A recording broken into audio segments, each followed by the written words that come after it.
بسم اللہ الرحمن الرحیم۔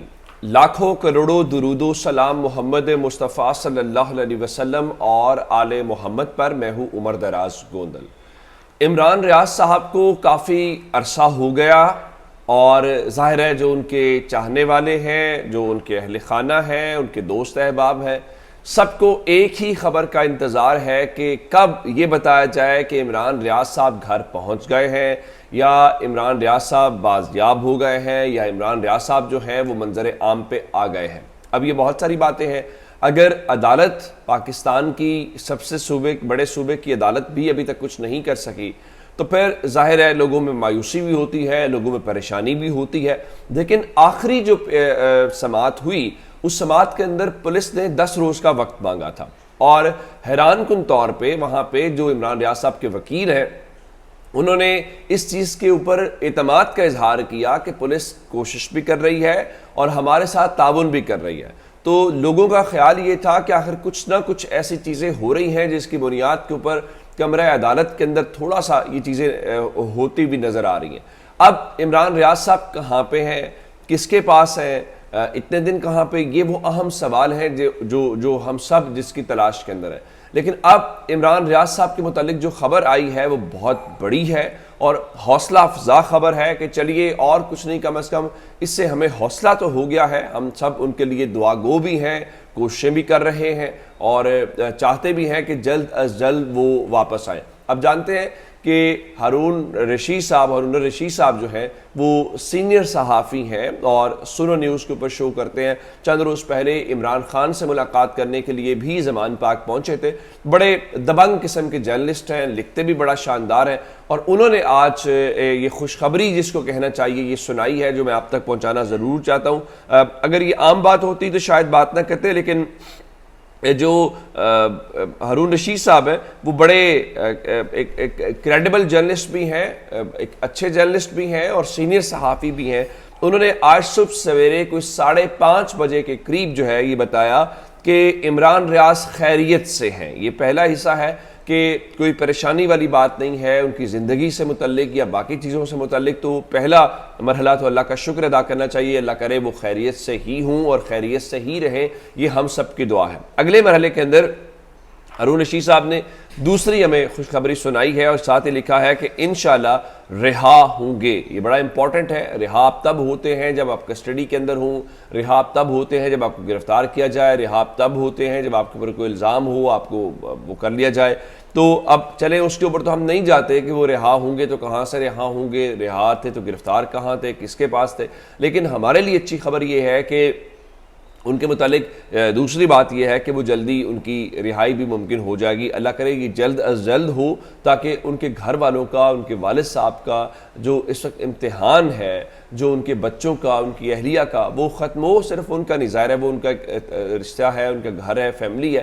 ہم سب یقین مانیں کہ اس بات کے اوپر کہ کوئی بھی جو اس طرح سے بے گناہ یا کوئی بھی ایسا شخص جس کو بغیر جرم کے کوئی ایسا ہو تو ہم سب اس کے لیے دعا گو ہیں، اس کا تعلق کہیں بھی ہو، کسی بھی علاقے سے ہو۔ لیکن یہ عمران ریاض صاحب کا چونکہ کیس بڑا امپورٹنٹ ہے کہ اس کی بہت ساری وجوہات ہیں، وہ بہت ووکل پرسن ہے، مؤثر آواز ہے، کمپرومائز نہیں کرتے، تو ان کے حوالے سے ذرا زیادہ اس وقت جو کنسرن ہے وہ شو کیا جا رہا ہے۔ اب ذرا ایک اور جو خبر ہے کہ شہباز حکومت لگ رہا ہے کہ وقت کم ہے اور مقابلہ سخت ہے، اور وہ جلدی بہت ساری چیزیں لپیٹنا چاہتے ہیں تاکہ انہیں کوئی بھی موقع بعد میں نہ ملے۔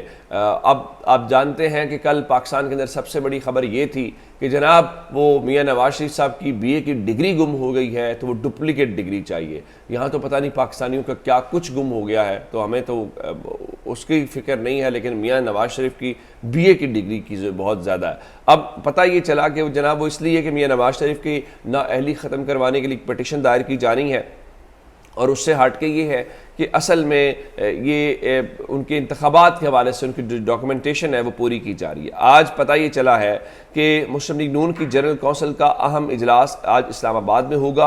اجلاس پاکستان مسلم لیگ نون کے مرکزی سیکریٹریٹ چک شہزاد میں دوپہر 2:30 بجے ہوگا۔ پاکستان مسلم لیگ نون کے قائد محمد نواز شریف، پارٹی صدر محمد شہباز شریف اجلاس کی صدارت کریں گے۔ مریم نواز شریف اور حمزہ شہباز بھی اس اجلاس میں شریک ہوں گے۔ اجلاس میں پارٹی کی مرکزی قیادت، عہدیدار اور رہنما شرکت کریں گے۔ اجلاس میں انٹرا پارٹی الیکشن ہوں گے۔ مجھے یہ بتائیے، یہ جو انٹرا پارٹی الیکشن ہے، اس میں کیا نواز شریف کے تاحیات قائد کے علاوہ بھی کوئی تاحیات قائد ہو سکتا ہے؟ سوال ہی پیدا نہیں ہو سکتا۔ کیا شہباز شریف کے علاوہ بھی یا شریف خاندان سے ہٹ کے بھی کوئی مسلم لیگ نون کا صدر ہوگا؟ سوال ہی پیدا نہیں ہوتا۔ تو آپ یہ زحمت یا اتمام حجت کیوں کر رہے ہیں جس بات کا ہمیں پتہ ہے؟ لیکن یہ بھی عوام کے سامنے بتانا ہے کہ یہ بڑی جمہوری جماعت ہے جو کہ ایک فیملی لمیٹڈ کمپنی ہے، جو وزیر خزانہ بھی اپنے گھر سے باہر، اپنے رشتہ داروں سے باہر نہیں نکال سکتی، تو باقی کیا کام کریں گے؟ دوسری جانب انہی سے متعلق بتایا گیا ہے کہ بہت اہم ملاقات طے ہو گئی ہے، یا ملاقات طے ہونا کہیں گے، یا آپ یہ کہیں گے کہ شہباز شریف صاحب کا ایک اور جو دورہ ہے اس کی تیاری پکڑ لیجئے۔ خبر یہ ہے جی، مسلم لیگ نون کے قائد نواز شریف اور وزیر اعظم شہباز شریف کے درمیان اہم ملاقات 22 جون کو طے پا گئی ہے۔ اب یہ تو نہیں ہو سکتا نا کہ میاں نواز شریف پاکستان آ رہے ہوں گے اور پاکستان میں ان کی ملاقات ہوگی، یہ سوال ہی پیدا نہیں ہوتا۔ ہاں یہ ہو سکتا ہے کہ یہاں سے جو شخصیات ہیں وہ لندن جا رہی ہوں گی، یا ان کی لندن طلبی ہو گئی، یا فرانس ٹور کے اوپر جانا ہے شہباز شریف صاحب نے، چلے راستے میں فیملی کو بھی مل لیں گے، بھائی کو بھی مل لیں گے، باقی جو میٹنگز ہیں وہ بھی ہو جائیں گی۔ تو لندن میں رہائش گاہ کے نواز شریف کے اوپر ان کی ملاقات طے پائی ہے۔ اچھا، حیران کن طور پہ دونوں بھائی ہیں، بھائیوں کے درمیان بھی ایک اسی طرح سے ملاقات کا پروٹوکول ہے، یہ بھی ایک دلچسپ خبر ہے۔ چلے اس کو چھوڑ دیتے ہیں، آگے چلتے ہیں۔ آج کل چونکہ ان کے حوالے سے تو خبریں آ رہی ہیں، لیکن دوسری جانب جو ان کے مخالفین ہیں ان کے متعلق کیا خبریں ہیں؟ پنجاب کے اندر اینٹی کرپشن آپ کو بڑا ایکٹیو نظر آ رہا ہے، دیگر ہیں، لیکن خیبر پختونخوا کے اندر ایک اور محکمے کو چابی دی گئی ہے، اور وہ ہے ایکسائز کا محکمہ۔ ایکسائز اور پولیس جو ہے وہ چھاپے مار رہی ہے۔ شاہ فرمان کے گھر کے اوپر چھاپا مارا گیا، وہ گورنر تھے، 2 گاڑیاں برآمد کی گئیں۔ اس کے بعد اسد کیسر صاحب جو ہیں ان کے گھر کے اوپر چھاپا مارا گیا، پھر شہرام ترکئی جو سابق وزیر ہیں ان کے گھر کے اوپر بھی چھاپا مارا گیا۔ تو ایکسائز پولیس بہت ایکٹیو ہے، اور وہ ایسے کام بھی کر رہی ہے جس سے آئین قانون کی جو عملداری ہے وہ برقرار رہنی چاہیے۔ یہ تو خیبر پختونخوا کی بات ہوگی۔ جبکہ پنجاب کی بات کریں تو پنجاب کے اندر جو سابق گورنر پنجاب ہیں لطیف کھوسہ صاحب، رات کو ان کے گھر پہ مبینہ طور پہ فائرنگ ہوئی ہے جس میں ان کے ڈرائیور زخمی ہونے کی اطلاعات ہیں۔ لطیف کھوسہ صاحب نے کل ہی بڑی دبنگ قسم کی تقریر کی تھی، بے نظیر کا حوالہ دیا، شیریں مزاری کی گفتگو، ان کے متعلق گفتگو کی۔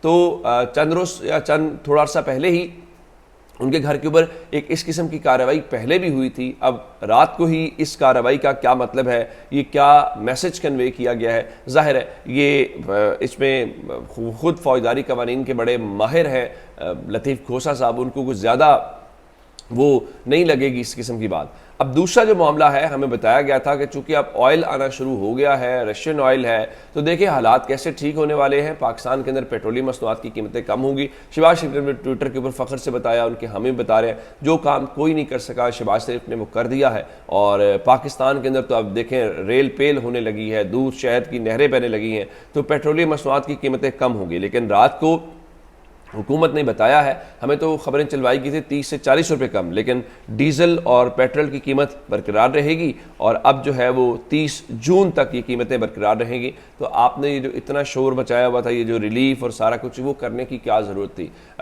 میڈیا مینجمنٹ کے ذریعے حکومت کارکردگی دکھانا چاہتی ہے، لیکن پھر اسحاق ڈار سامنے آتے ہیں، صحافی سوال کرتے ہیں، اور یوں ساری کی ساری جو میڈیا مینجمنٹ ہے بیڑا غرق ہو جاتا ہے۔ جیسے مفتاح اسماعیل کہہ رہے تھے کہ وزارت خزانہ تو پہلے فیصلہ کر لینا کہ آپ نے IMF پروگرام میں جانا ہے یا نہیں جانا۔ یہ پاکستان کے اس وقت اسٹیٹ افیئرز ہیں جو ہمیں چلتے ہوئے دکھائی دے رہے ہیں۔ اپنا بہت سا خیال رکھیے گا، خدا حافظ۔